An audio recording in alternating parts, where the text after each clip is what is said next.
Oh, you're planting flax, yep. You know another name for flax?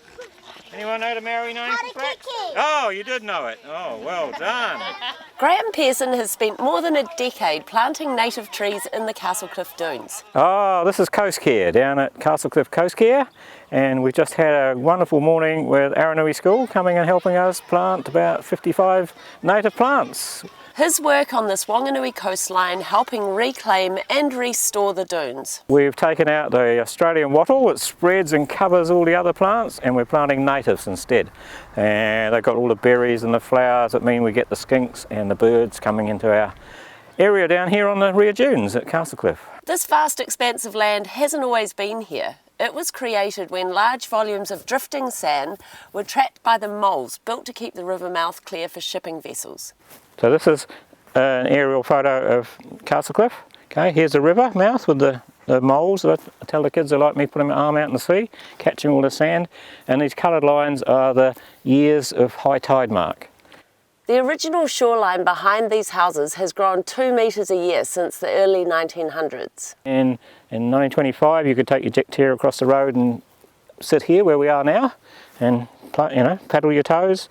1945 when I was born it was way out here, you had to walk out further, and now the kids have to walk out even more further to paddle their toes.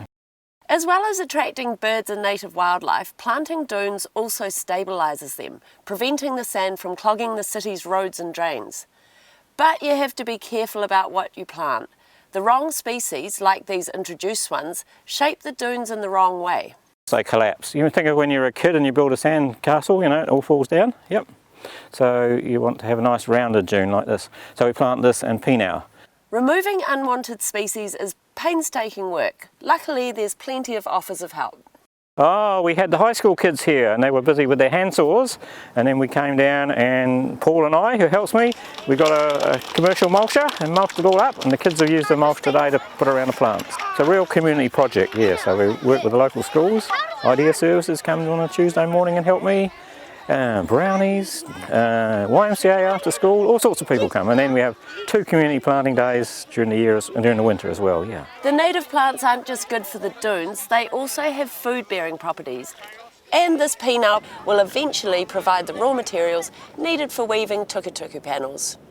Most of the plants come from the prison nursery locally, and they're paid for by the council, and then I've got people like Jeff Potts at Parnell Nursery donate me plants as well, and sometimes I get ring up from neighbours who say I've got a flax plant, it's too big, come and dig it out and you can have it. So yeah, all sorts of people. It's a really great experience for the children to be able to learn how to do a planting and learn about the natives and how to care for our dunes.